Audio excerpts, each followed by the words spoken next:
Hey guys, it's Pete from Pete for Anxiety here, the mental health podcast, breaking the stigma that mental health is talked about in. Welcome in today's episode. Before we get started today, we need to cover a few things really quick. Let's talk about the Pete for Anxiety Patreon first off. It's only $1, guys. $1. What does $1 get you? $1 gets you into the exclusive episodes I am recording currently. I'm actually focusing on certain different diagnoses of things to show you guys what it actually looks like as it manifests in a person. So why not for $1, judges? Yeah, they said $1. I just checked with them too. See, they said it was okay. It was $1 anyways. Let's also talk about the Oracle Talk Radio Networks app. In case you can't be here live listening to me, watching this video, supporting the show, you can listen to it on the radio app. Why not? It connects us live to our 365 radio. Just go to your app stores and download the Oracle Talk Radio Network. You'll see the big old Oracle Talk Radio Network app logo right on there. Download it, and it'll connect you to me, 10 a.m. Central Standard Time, 3 p.m. Central Standard Time, to Pete for Anxiety when I'm live doing my thing right here, informing the world and raising mental health awareness. So where are you going to be? 10 a.m. Of course. Come on. We just talked about this. Pay attention for once. Damn. Do y'all know how to listen? And as always, guys, like, follow, and share the YouTube channel. If you guys like what you're seeing, leave some comments, man. We want to know. I want to know if you like what we're on. You want to be on the show? Let me know. Hit me up at PeteVersusAnxietyPod@gmail.com. And as always, guys, enjoy the show. And by the way, did I mention to like, share, and subscribe to the YouTube channel as well? Yeah, okay. I just want to make sure, because some of y'all are hard of hearing in the back, may have to yell louder or get a megaphone or something. But, anyways, let's get today's show started. Y'all have a great one. Enjoy. Welcome into the exciting episode of Pete versus Anxiety, the mental health podcast, breaking the stigma. The mental health is talked about enough. My guest today is a board-certified holistic nutritionist, level 2 certified nutritionist recovery coach, and a clinical certified brain health professional, talking about how food and mental health make sense together. The one, the only, Jayne Reynolds. How you doing today, Jayne? I'm doing so good, Pete. Thank you so much for having me on your show today. I really appreciate it. I'm so glad you're here, because I feel like the relationship between food and your mental health isn't talked about enough. I think people don't realize that what you put in makes a big difference when it goes out and affects your body in general. So, Jayne, why don't you give maybe a little more rundown about yourself? Um, you know, Yeah, I'd love to. So a lot of people ask me how I got into this to begin with, because it's kind of an odd niche to find. I wanted to do nutrition coaching, but I wasn't sure where to niche out and who to help. But mhm. I looked back at my story, and I had struggled with anxiety and depression for 7 years, and it was debilitating. And I was doing medication and I was doing therapy. I was trying to find all the help that I needed, and really wasn't getting very far. In fact, things were just getting worse. And I went and sought help from a naturopathic physician because I hadn't tried that yet. And she did neurotransmitter testing with me. We started working on amino acid therapy support, which helped some. And then a chiropractor said one day, you've got all this gut stuff going on. Why don't you try going gluten free? And I got to be honest with you, Pete, I was like, oh my gosh, that's like this 2 week. It took me 2 weeks to just decide, because it's in everything. And I was like, this Yeah. is so hard. I don't want to try and do it right. But I did. And I was like, all in for a penny, in for a pound, got it all done. And about a week later, I thought, I haven't had an anxiety attack all week. And I was not expecting that. That was all about my gut. Like, I was just trying to settle my gut down. Yeah. And all of a sudden my anxiety was gone. And I thought, oh my goodness, if this is like one piece of the missing puzzle, right, that I just didn't know and I didn't understand, what else don't I know and what else don't I understand about my body? So I went back to school, got board certified in holistic nutrition. Like you said, I went to the Academy for Addiction and Mental Health Nutrition. I've trained through Amen Clinics. And I just love getting to help people every single day to balance their moods out and to soothe their anxiety and lift their spirits and bring them joy, just simply by changing the things that they're eating and their lifestyle as well. I think that, like I said, I don't think people think about food and how the relationship is to you. I mean, with all the Mm-mm. stuff that's out there, man, if people actually read some of the labels, it's like you Mm-hmm. start questioning, what are they putting in your food now? Mm-hmm. And that's the crazy part. It's like I did that myself one time, and I just started noticing these monster numbers, and I'm just like, damn, there's a lot of calories in some of this stuff. And when Mm-hmm. you start really looking at it, like those, oh man, those cookies you really enjoy are great and all, but man, that's a lot of calories are coming to me. And it's like, then everything else they put in there, you start questioning things. Like, it's funny, this Mm-hmm. morning, actually, I was at work, and another coworker and I were talking, and I was showing him these buns. Okay. and it's the date said February 18th, but the buns have no molding whatsoever. Mhm. And it makes you wonder, what are you putting in that food to make it last for this long? It's almost like it's bionic. And I know a lot of Mhm. people refer to McDonald's, how they had those videos Mhm. where people were Yep. watching the burgers not even age and things like that, Mhm. and all the additives and things that they had in there. It was just crazy. Yeah, we definitely did the McDonald's experiment as part of our schooling. Just Hmm. set that up on a counter and left it there for a month, and it looked exactly the same. It was dry, but it looked exactly the same. And those mold inhibitors that you find inside your food, they're not doing your gut microbiome any good. Our gut is made up of fungus and bacteria, good and bad. And Hmm. when we eat lots of foods that have pesticides and herbicides in them, and they have just antifungal agents that stop the foods from molding. All of that impacts how our gut is functioning, and our gut has to be right in order for our brain to function well. Yeah, exactly. And it's crazy because the McDonald's experiment, I think, is the one that really opened a lot of people's eyes. They were watching it and they're like, "Oh, hey, this is something I eat on the daily basis. This is stuff I feed to my kids because it's so Mhm, quick and easy." But it's like, okay, so what are you putting in my food now, McDonald's? That these buns are mhm, lasting forever, and it's like, mhm, ugh. And then when people start eating it, and then it's like you don't feel good afterwards, and you get that sluggish feeling. It's like, well, I don't like this, but I'm gonna continue to go back to it anyways. It's like, mhm. well, don't you think by then you realize that stopping it would probably be better than continuing it? Yeah, but these foods are engineered. There are scientists that Hmm. spend hours and hours in labs all day long engineering our foods so that we want more of them. They're getting the right bite, the right crunch, the right dissolve time. Um, the right satiation, it's hitting the right taste buds. It's all engineered so that we will go back wanting more and more and more. And it becomes very hard to stop eating those foods and Hmm. make those changes. And you Hmm. mentioned the convenience factor too. I mean, we're all running. We've got, busy lives, day jobs, kids, the works, right? Responsibilities outside of work. Hmm.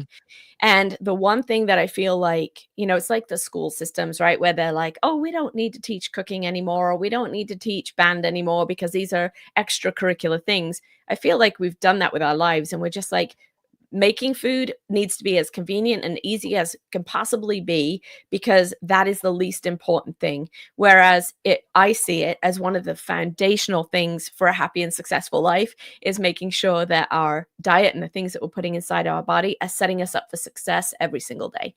Yeah, I love you say diet though, because if you think about it, I'm diabetic, so I had to change my whole Mm. diet. So like instantly I had to change a lot of things for me. And I started realizing that when I started making these changes, that I felt a lot better afterwards. Mhm. And I started cutting a lot of the processed stuff and went with more than fresh vegetables and orange, like fruits and stuff. Like I get my Mhm. sugars from like fruits and things like that versus that Right. artificial sugar, that hooks you, man. And it's hard for me Mhm. because like I love sugar is so addictive to me, Mhm. and I crave it really bad, with my diabetes and everything like that too. And I know it's gotten worse ever since I identified that's what it was, but it's so hard to break away from it. So I try to find different things to replace it, like fruits or veggies and things Mhm. that kind of hit those different points that I'm looking for. Even chips were hard to get rid of too. And it's like, Yes.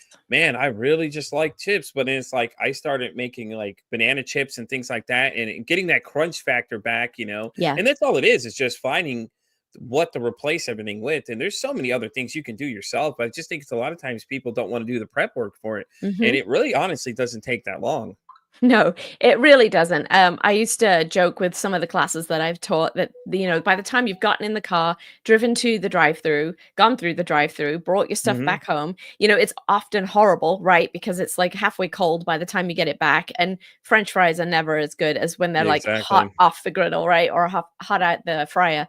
And so in that half hour that you've been gone, you can have a healthy meal in front of you very, Hmm. very easily that has your balanced proteins, your vegetables, your healthy fats, your healthy grains, and then, maybe a little bit of fruit for dessert, just depending on where your blood sugar regulation is at. It's Yeah, very, very exactly. easy to do that. Yeah.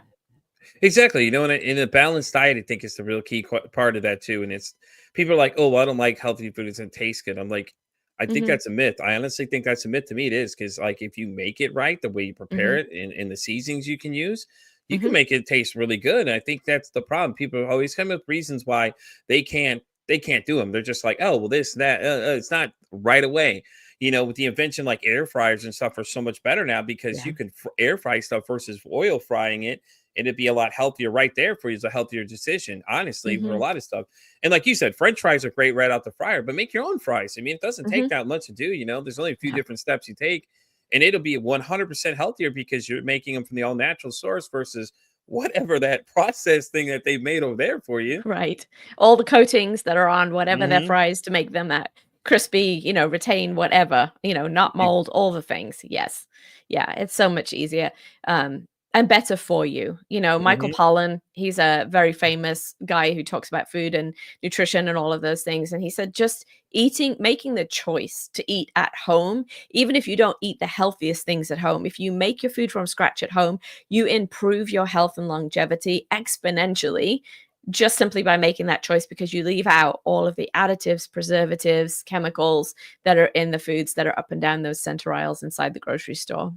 Yeah, and plus too, you could turn it into a family activity, get the kids involved, Oh, and get absolutely. everybody have their own Yeah. part in making dinner and things like that. And I think that's the thing we've lost now, the dinner tables aspect of people sitting down and having dinner as a family. I Yes. think it's very lost these days with everybody in the move and things like that. And it doesn't have Yep. to be like that. You can meal prep things. That's a big thing too now, is that people meal prep a lot of stuff. Yep. You can prepare a lot of these meals ahead of time and you can just pop them and Mhm. go kind of thing. That's why Factor and all these other ones are so successful because it's like, Yeah. okay, well, we've done all the work for you. It's all in here for you and Mhm. things like that. Even those, we don't know what they're putting in them. We don't even know if they're 100% honest because they don't have to be. We're not making them be honest. And it's the same thing comes with like protein blends, like whey protein, things like that. When it says like, Mhm. like what is a proprietary blend? It's like, Uh-huh. I was talking to somebody about this the other day. It's like they don't have to tell you what's in there. I hope you know that. It's like, Right. oh, it listed right here. I'm like, no, what they list is what they want you to see. Everything else is covered under the blend part of Mhm. it. That's why they do that to you. And it's so Yeah. deceptive and it's hard when you're trying to tell people that and they're looking at you weird. I'm like, trust me, I've done some research on this. I've looked into this kind of stuff. And that's the kind of things that you notice, as you go. And a lot of the times making a lot of this stuff don't even take you that much time. It's like, and plus it's fun. Why not? Have a good time, Mhm. cook, turn some music on, sing a little song, while you're doing it Yep. and everything like that. And like you said, even eating at home, just way better, 100%, because now you're controlling what goes in your food and Yes. things like that. Yes. Yeah, absolutely. Yeah. And it's great fun, like you said, to involve the kids, teach Mhm. them skills that they're going to take with them for the rest of their life. My 3 girls cook beautifully for their families because we had influence and we practiced at home before they left home. Even going to university, trying to figure some of those pieces out. You're in a dorm room with a fridge and a microwave, how do you make that work?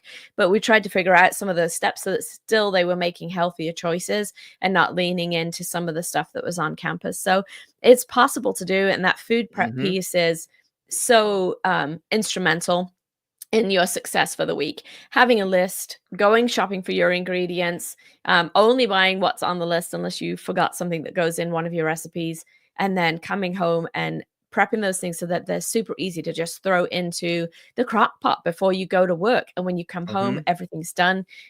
It literally takes like 6 or 8 minutes to steam vegetables. It on the stovetop. It does not take very long Right. to make those foods. And we do at our house, we do whatever we had for dinner is what we have for lunch. So last Mhm. night I made a chicken and bean and Swiss chard carrots soup. Ooh, sounds Um, good. yeah, and that's what's for lunch today. I mean, keep it simple for yourself. You do not have to be, Gordon Ramsay. You just need to make something that tastes good. And I was going to say about the tasting good too. When we're eating all these engineered foods, our taste buds change Mhm. and they start to crave those things that are engineered. And so it takes a little while, takes a couple of weeks for your taste buds to really sort of renew themselves as you shift and change. But when you do, you start tasting like if you bite into a strawberry and really pay attention, like a good organic strawberry, it will Mhm. have so many flavors. It's like setting off my jowls now, like my mouth's starting to water just thinking about it, God, right? I am too. I'm loving it. Celery has so many different salts in it that it is really like if you slow down and savor the flavor, cucumber's quite sweet. If you slow down and just savor the flavor. It is amazing how many different flavor profiles these foods have. So we just get trained, our brains get trained that we want this junk that is so empty and does not nourish our bodies and does not feed our brains. And when we can start slowing down and enjoying and being mindful when we eat, we start savoring and tasting these foods, we actually start finding those flavor profiles in them. Like I love cucumber. I love sitting down just plate of cucumber because it tastes, it's a little bit sweet. I like it. I like green peppers myself, and and it's really good. I just like that crunch they have to them. I think and like I said, the chips with that crunch, that's what you miss. Like I'll have chips here and there, but I don't get the big bags because I'm not tempted. Then I'll go for the super small bags. Like if I really want it, I'm like, okay, I've been good. I'm gonna get that real tiny small size bag. And that's the other thing too. It's like you got to really control your portion sizes and things too when it comes to that stuff. Like you can treat yourself every so often, but don't use that as an excuse every time, And that's the hardest part for me is just like, it's like I work around a lot of this stuff and I'm like, but the nice thing is that we offer fresh fruits and vegetables in where I work too. So I'm like, those are usually what I'm going to, like grapes and apple slices and pineapples and mangoes. All these things are available to me. And I'm like, oh yeah, give me those instead. Now, or there's like string cheese and there's hard boiled, all these great things you can eat that are so much better than half that stuff you're eating already. Right off the bat, you're winning by picking those options too. And I think that's where the unhealthy food relationship comes too for people is that they start like eating all this stuff and then they get addicted. Like you said, all this stuff, there's additives in there that get them all get them hooked on it and it's like once they're hooked, it's hard to get them off. And once you get off it, as you said, like when your taste buds are changing, you'll notice that half the time you won't even crave that stuff anymore if you start finding things to replace it. Yeah. We deal with cravings one of two ways in the office. We talk about having the importance of having protein with every single meal and sometimes for your snacks too, especially if you're like struggling as you're making this transition. So protein every 3 hours is one of the best building blocks you can give your body. It helps your brain make your neurotransmitters. It's got these tiny little parts inside of it called amino acids. So when they eat protein, it breaks down to these tiniest parts, and then your body turns those with cofactors into your neurotransmitters. So we need protein in our diet, and we're not very good at that. Generally speaking, we're like, here, have all these, grains and sweets and carbohydrates, and we don't tend to go to the protein. So most clients, the second they come in my office, we're talking about 20 to 30 grams of protein, providing not some massive workout guy, right? 20 to 30 grams of protein with each major meal and 10 to 15 grams of protein at snack time so that you are keeping your body steady. And it ends up doing exactly what you said, crowding out the cravings. And then if those cravings are still going on, as long as there's no prior history of cancer, we can do an L-glutamine supplement that helps turn off the cravings like that. We use it in addiction for alcohol addiction. If you're feeling like you're having those crazy cravings, you can open one of those capsules right under your tongue, and within a minute or two, it will knock out the cravings for the alcohol. And then the other thing we consider is serotonin deficiency. So when your serotonin gets low, it's very easy to crave and give in to those cravings, and especially late in the afternoon.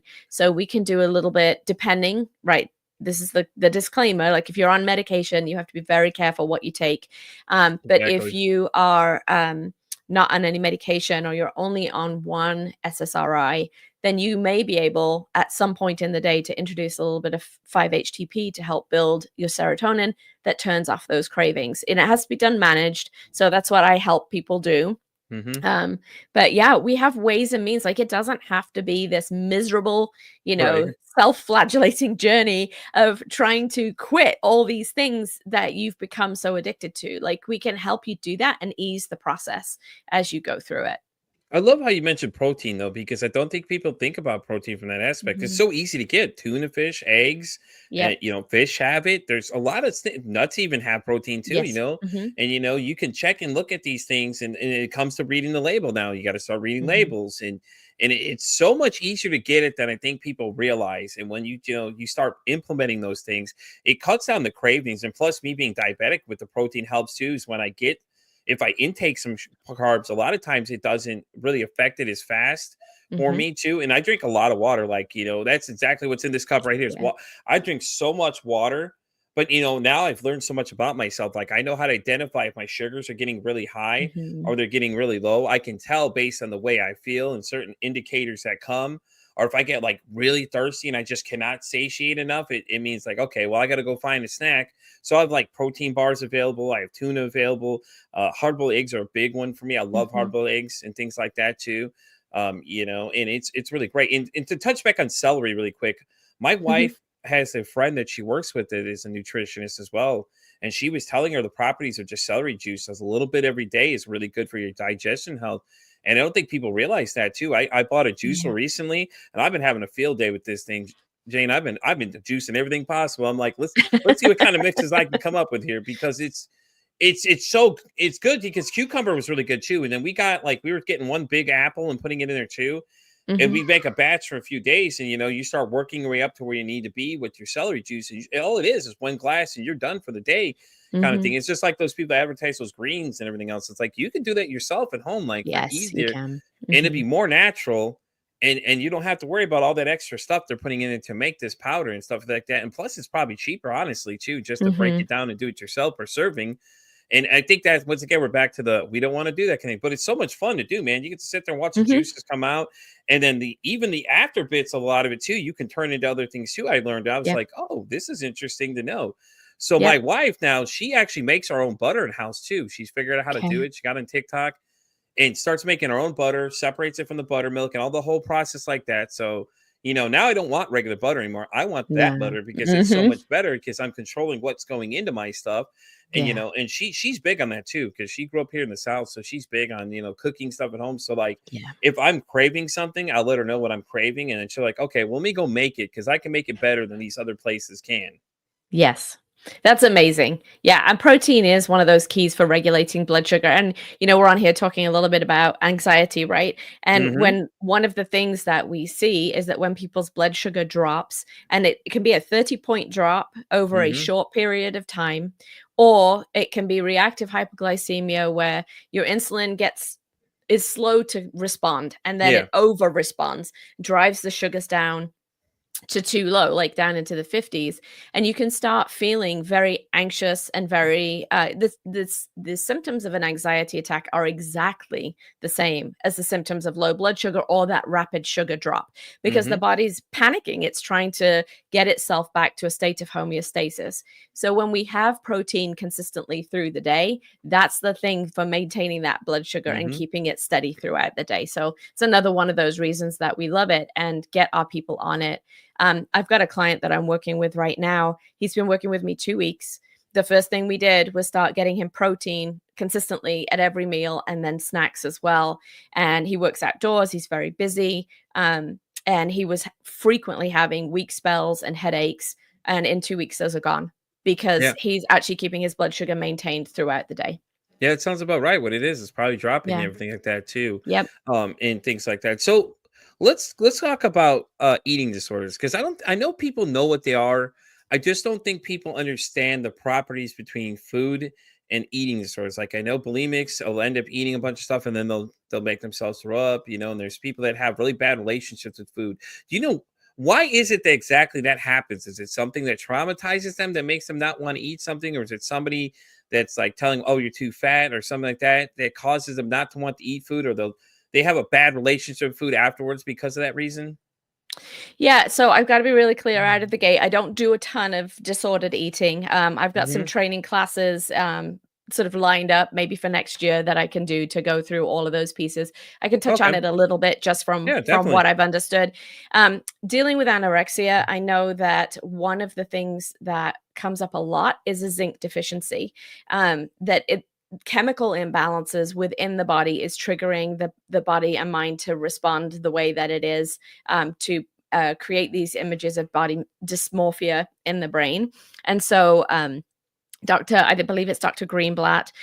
He's written a whole book about anorexia, and he talks a lot about getting his clients on high doses of zinc right in the beginning, and they're often malnourished when they're coming in anyway. But that helps, and the reason that helps is because zinc is needed to form our neurotransmitters, so it helps to get our mental health where it needs to be. But yeah, 100%. I mean, you think about any traumatic situation that you've been through, you know that it can impact your behavior in all kinds of different ways. We all have our coping mechanisms when we've been through some kind of traumatic issue, whether that's, lashing out and getting angry, or feeling like we need to strictly control our own environment to make us feel safe. And I think that's where some of those, and again, I'm speaking just at a 30,000 foot view, but I think that's where some of those issues start triggering a need to be in control of their own life and their own environment, triggers some of those eating disorders. And then the desire to self-soothe, and then the overeating that sometimes causes, and then the disgust, right? The self-disgust with, I shouldn't have eaten that, I feel so guilty, and then purging because they want to undo all of that they have put inside their body, because usually when they're making those choices, or when we're making those choices, they're not the healthiest choices we can make. We're not binging on celery usually, right? We're binging on potato chips or cupcakes or things like that. So it is definitely cyclical, and there are so many wonderful specialists out there that can really help to address that and get to the bottom of it. And I have great resources if anybody's listening and they need to know, where they can go to get help. I have some great people to refer out to for that. Definitely. And, I want to also ask you about brain health. I think it's interesting. Why did you choose that area? Because I just think that's crazy. I don't think people know enough about brain health. Maybe break it down for them, some just easy things that they should know. Like, hey, you didn't realize what these things affect your brain, and what foods are better for your brain health. Yeah, absolutely. We are starving our brains every single day with the choices that we make. Our bodies need glucose to function. And so when you're riding that roller coaster of blood sugar dysregulation, we turn off the front part of our brain, our executive functioning, and we're not able to think through, make rational decisions. We get very, very angry and irrational when we are hungry. And that's because our brain's not functioning the way that it is supposed to. I already touched on protein. Protein being, when it breaks down, it's got those amino acids which build your neurotransmitters.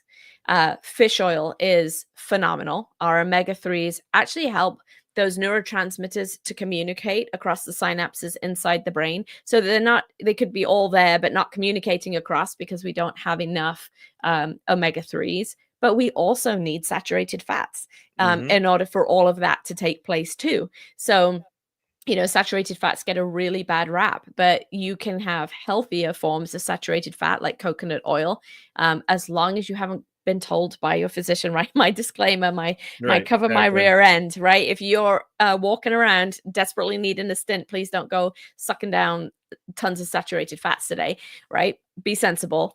But we do need it for our brain to function. And that bothers me when we have people on I see this all the time. People coming into my office, they're on statins. We're lowering their blood cholesterol down so far. I mean, they come in and their cholesterol's at 120, 110, and the doctor's like, yay, it's so low.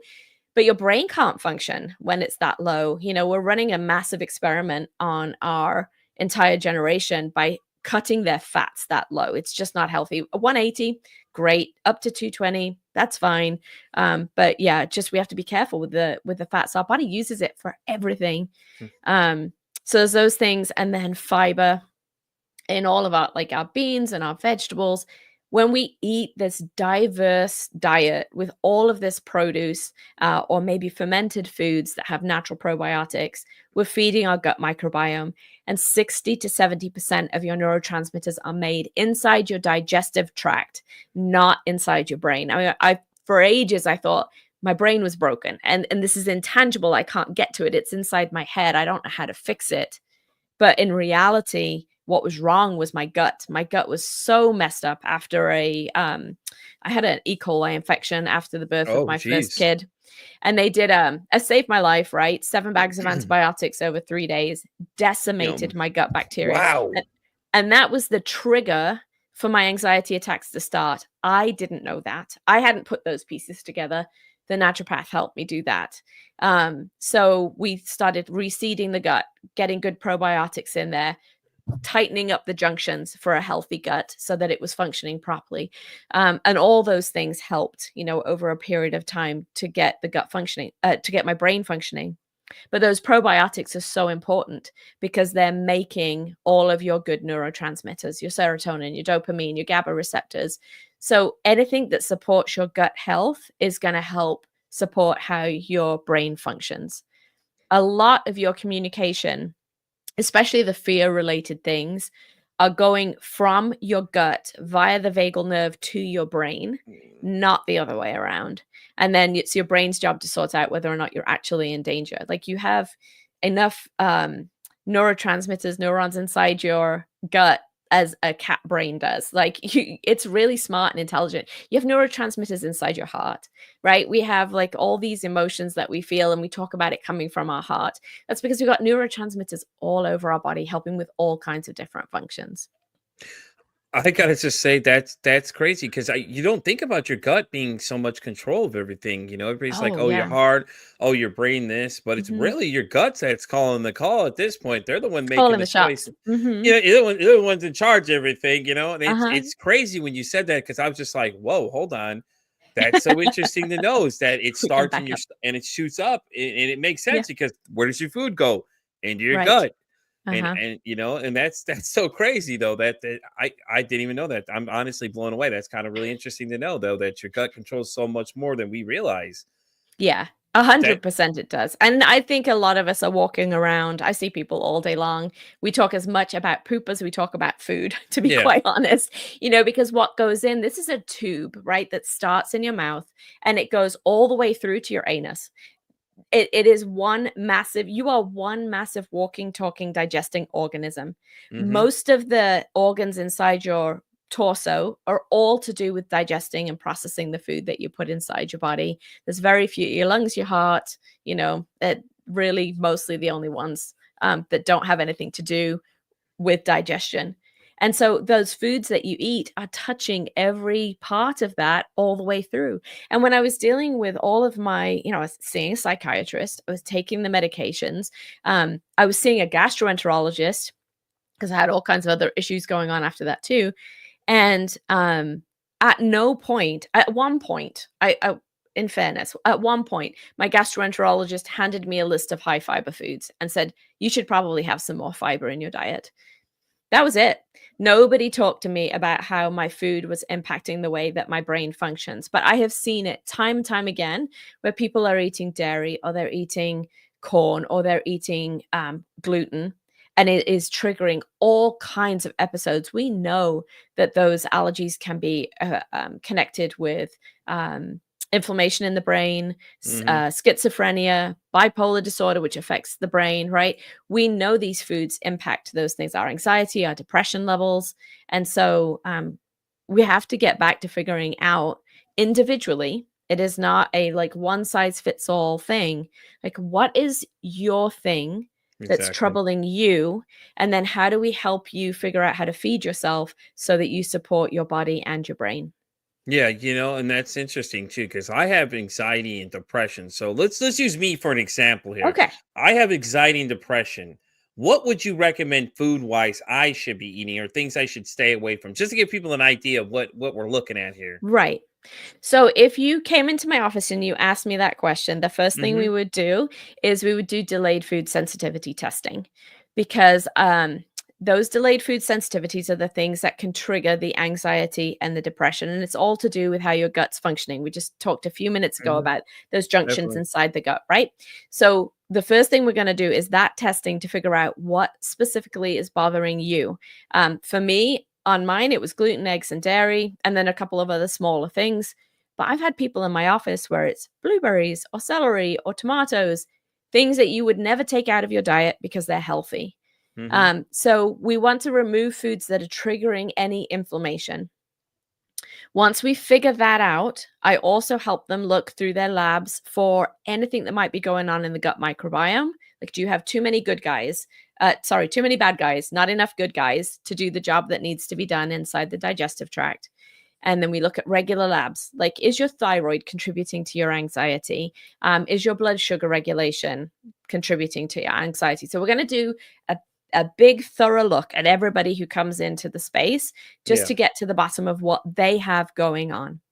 And then we're going to start with protein. Like I said, it's very basic. I mean, I teach the same principles over and over and over again. Right. I have a 12-week program to do that because I got tired of repeating myself, kind of, you know, like I don't want to miss anything. I want to make sure you've got everything. Let's put it in this 12-week program.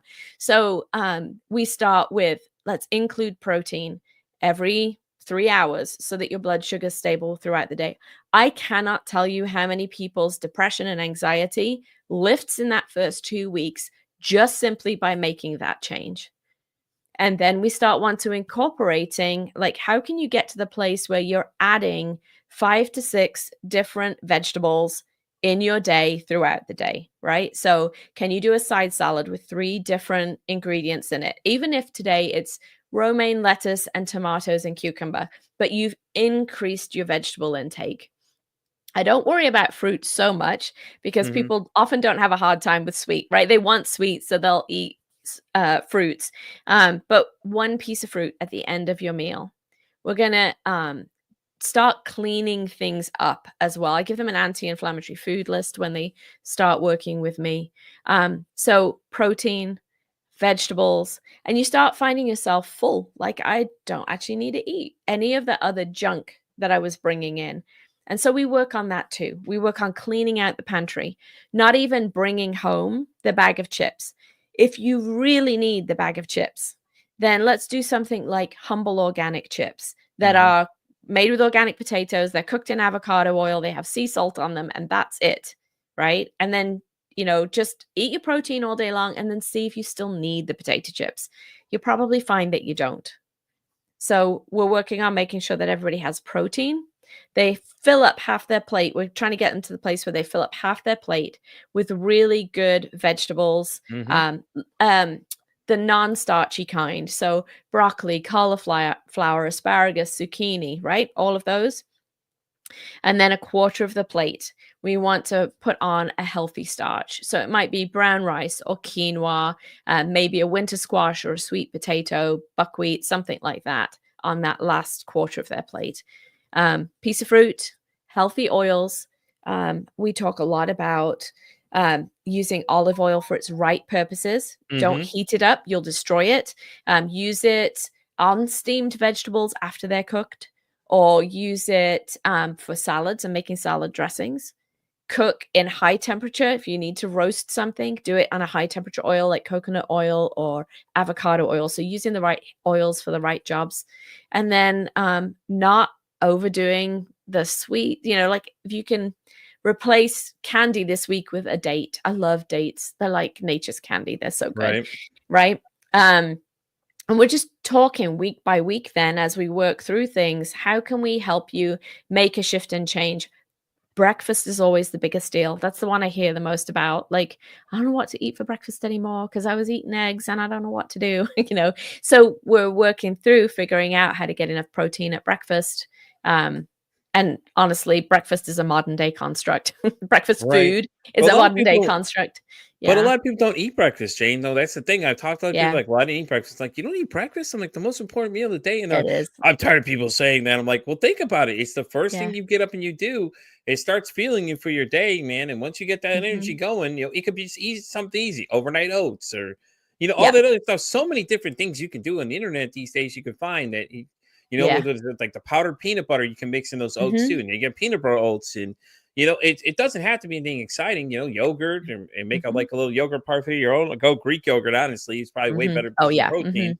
you know, or something like that. You know, it's something simple like that. Even if you make a Yeah. little like protein shake, there's so many other Mhm. ways to build one you're on your own. I mean, I Mhm. know with the powders, you just really have to look into what you're putting in with those, Yes. obviously. And they're great to get that supplement in, but it's like, you know, just be very aware of what you read the labels. Make sure you know what you're doing with a Yeah. lot of them too. So, you know, and I love it. I think this is a great conversation though, because people don't realize after you start making these changes, you'll notice that you feel more Mhm. energetic. You know, Yes. you get more B12 in your diet and you don't even realize it. It makes you feel more energetic. You feel more Mhm. energized.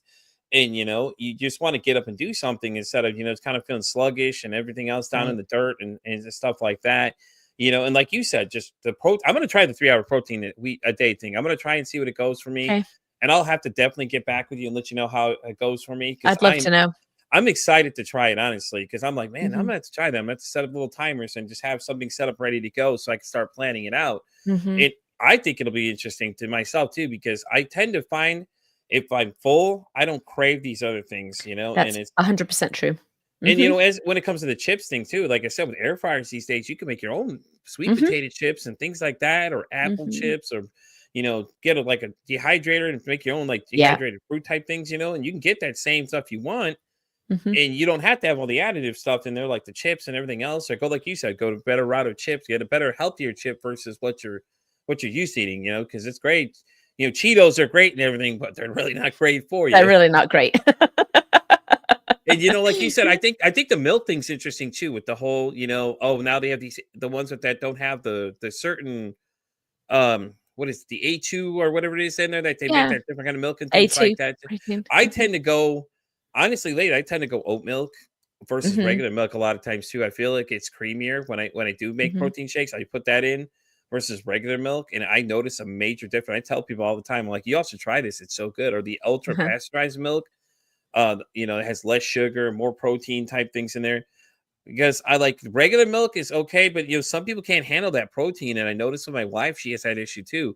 Like she can't have regular milk, but now that I showed her some of these other stuff, like, hey, why don't you try like an oat milk or something else like that and see what you think? And she said those tend to work better for her because it doesn't give her that reaction in her gut as she normally would get from other milks and things like that too. And that's funny because now that A2 protein, they were finding that it was causing a lot of problems, and it's like, I don't know if that's it. I think it's because the way what you're putting in the milk, actually. Yeah, my milk is highly processed, and if it's not Mm-hmm. organic, Mm-hmm. then you're running the risk of having all kinds of, I mean, I can't even tell you how many pus molecules are in a teaspoon of milk. I mean, God, it's absolutely gross.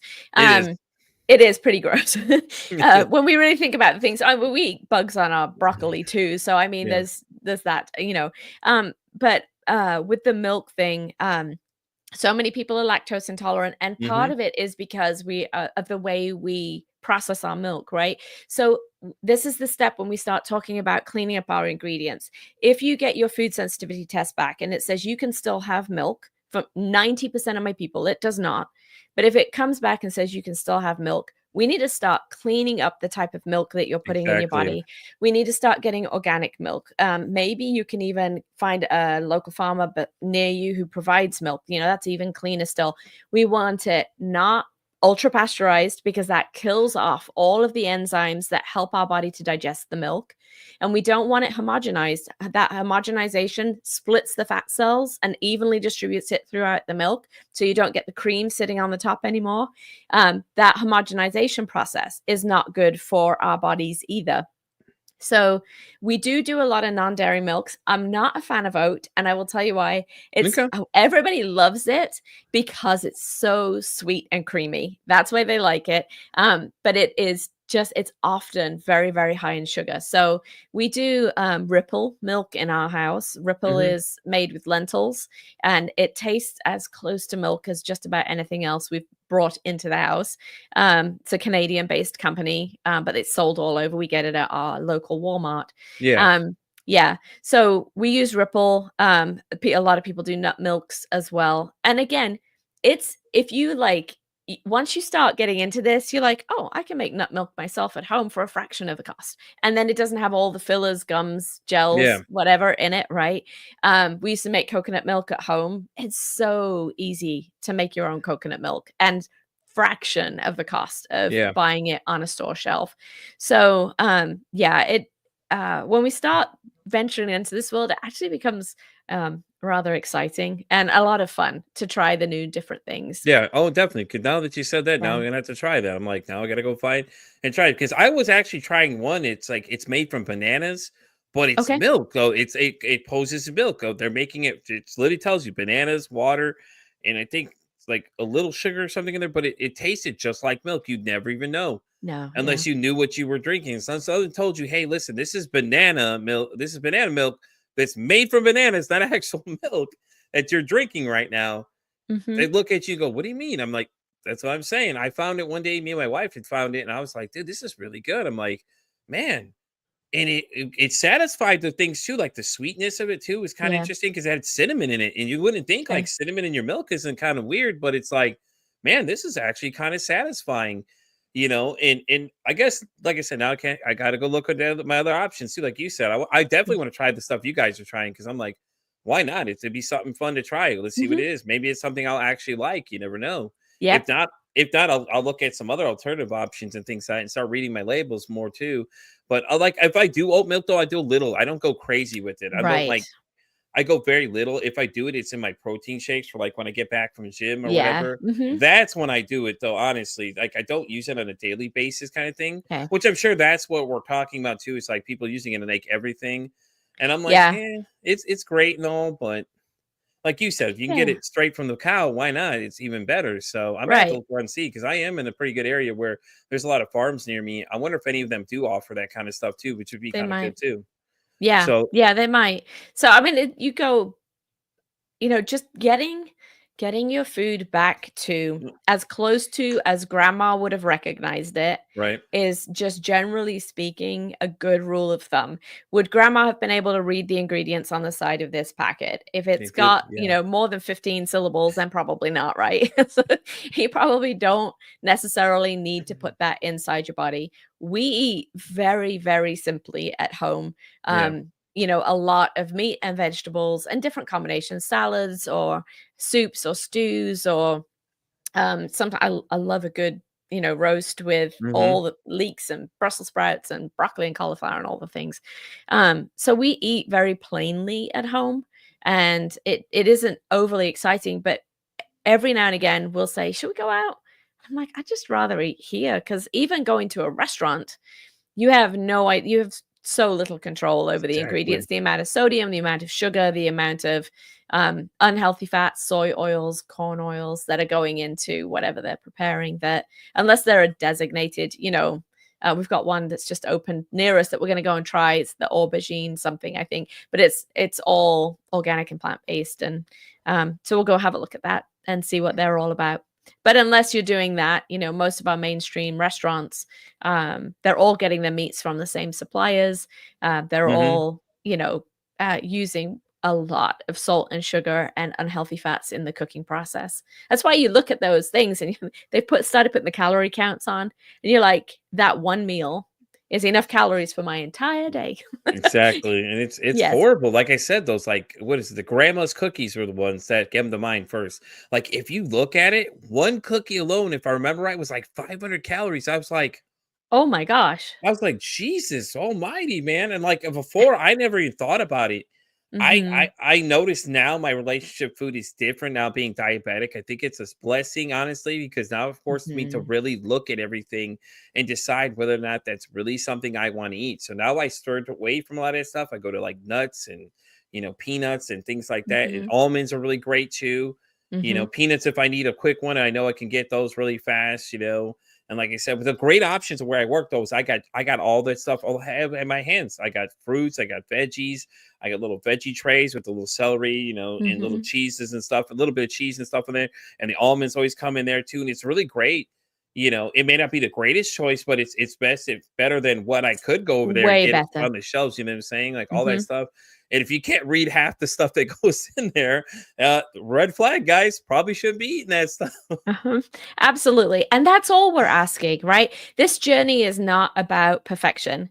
I don't Exactly. reach perfection ever. No, I get that I completely. have a dark chocolate habit that would probably make most nutritionists turn in their grave. Like that is my one go-to, my guilty pleasure in the day is a tablespoon and my mid-morning snack and a tablespoon in my mid-afternoon snack. I love, love, love dark chocolate. But I don't buy candy anymore. I don't Yeah. even want it anymore. We're not asking anybody coming into our office to do that in their first week of working with us unless they're ready to do it.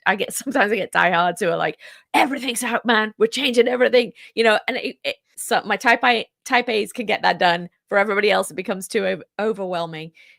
We're just talking about each step we're taking is about progress, moving Hmm. in the right direction. We buy nuts, we buy them raw, we soak them in brine water before we dehydrate them, and then we eat them. But if all you can do right now is manage to buy plain nuts that are not roasted or salted, start there, right? We're just asking you for tiny little baby steps that incrementally give you the tools you need to radically change your life. And it is not about a diet that is temporary, that you get to go back to the way you were eating. It's about lifestyle changes that set you up for success at work, at home, everywhere you need to be. I love you say lifestyle changes because you know what the big thing now is that the whole Ozempic thing. I got in a conversation with somebody Yeah. about this. They were like, I know a lot of people are using it strictly for weight loss. I'm like, okay, that's great. So what's your plan afterwards? Is the real question to be asking these people before you even give it to them. What's your plan afterwards? Oh, you can't eat the same way. You gotta obviously look at your changes. Like, yes, it helps you lose, but at the same time, what are you doing to make these changes? And like you said, little at a time, just kind of ease it out, and nobody's asking you to go find these expensive products. You're like you said, listen, if you can get the raw nuts versus just like, some of this other stuff, you're already making a battle win right there. Yeah. No one's asking you to get these things that are like outrageously priced because a lot of stuff, like we discussed, you can do it on your own. Like it's actually fun to do, and you can choose your own flavor profiles for stuff. And there's so many great things you can get with less than salt. Like Mrs. Dash makes all those seasonings without a lot of salt in them. Even at that, even you break it down to your seasonings, there's so many seasonings in that aisle. You could mix up your own little bit, add a little bit of salt and not a lot, so you're not getting so much sodium in there. I mean, these are all great things you can control. And I think that people want don't want everything now, but now that you can take control of your life little by little, and you can start doing it yourself and make your own little blends of seasonings that don't have so much salt in them. I mean, you'll find it's even better, and you'll enjoy that food even more. You look forward to it. It'd be great. Like you said, you make pot roasts and stews are great. Soups are really great too, and you making them yourself, you're controlling everything that's going into it. You control how much salt goes in it, how much of this, and, and things like that. And that's the great thing about like I said, my wife, she loves cooking everything. So me and her will get together. We'll start cooking, and it's even great for couples. So you can get together. I'll be prepping stuff for her. She'll tell me what she needs. I'll go in there, start chopping things up, and we're just having a conversation. We're having a good time, and we're always trying new things all the time. Like we make tacos at home all the time, a lot of times. And I guarantee they're 90% better than anything you can go out there and buy nowadays. It hands off we had a great little Hispanic store. It's around the corner to us too, that they do a lot of seasoning, and you get the meat, like the raw meat itself. And they'll give you the seasoning that you want or whatever. They'll season it for you. It's really good too, because right there, you're winning ahead. You're not letting someone else make your food for you. You're cooking it. You're buying the stuff raw. And it's so easy to get a hold of it.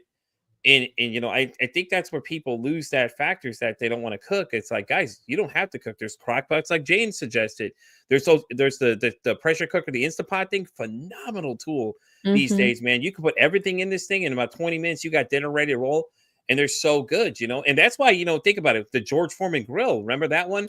That's why it was so popular, because it was just so easy to do. And things like, I had one when I was 18. I loved the thing, Jayne. I used mine until the coating came off. I was like, from 18th birthday, I told my parents that's what I wanted. I was like, I want that. But I was making changes. Like at 18, I was drinking. I had a water cooler in the house and everything like that too, because my parents are big into all that. And I was just constantly finding myself just taking water down.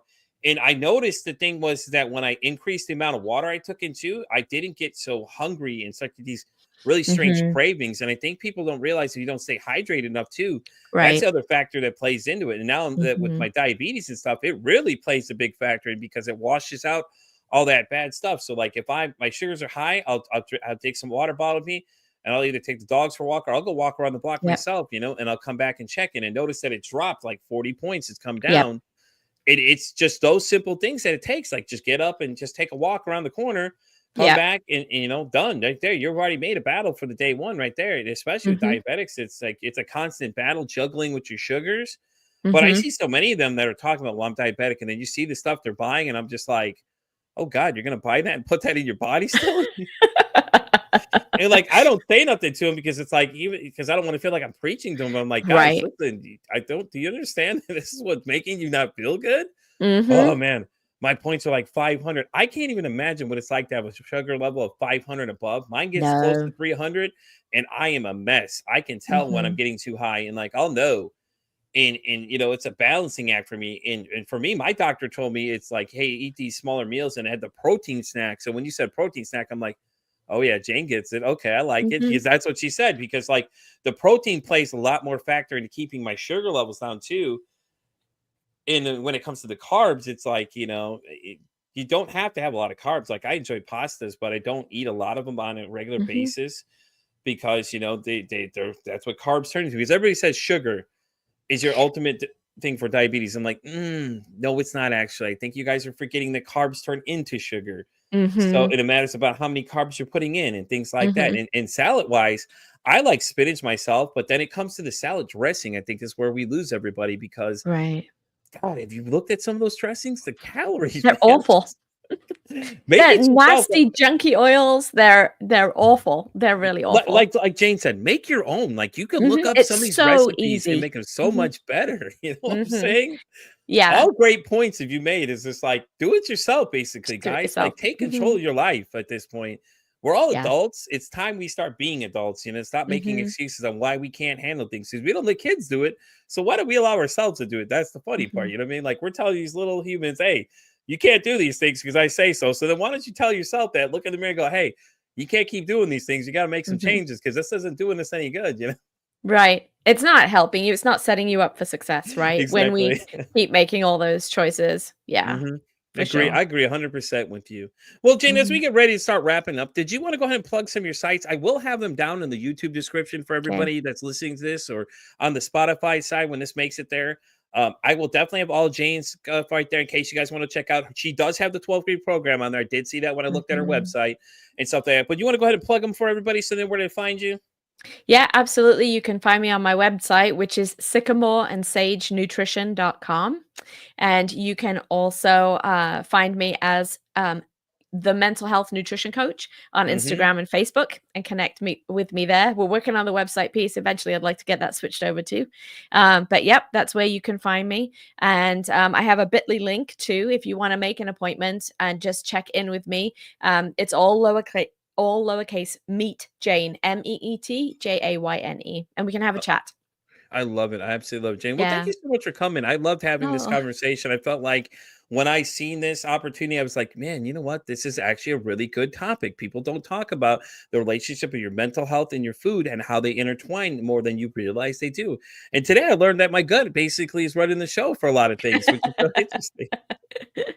it is. So, all right, guys. Well, I'm going to wrap up this episode of Pete versus Anxiety. Once again, Jane, thank you so much for being here. This was great. I enjoyed it. I really am going to go look into that stuff that you were telling me about and check out try the 3 week try the protein every 3 hours. I'm going to let you know how it Mhm. goes because I'm definitely going to get it ready and I'll let you know how it works out for me. Sounds great. So you guys sort of find me on Pete for Anxiety, pretty much everything. Instagram, TikTok. I'm everywhere you can be. Like these, everywhere you want me to be. And as I always say, it costs nothing, absolutely nothing to be kind to somebody. One kind act you could do can save someone's life, or hell, you can make their day. I'm Pete versus Anxiety, saying, hey, don't ask how your day is today. Ask how your mental health is today.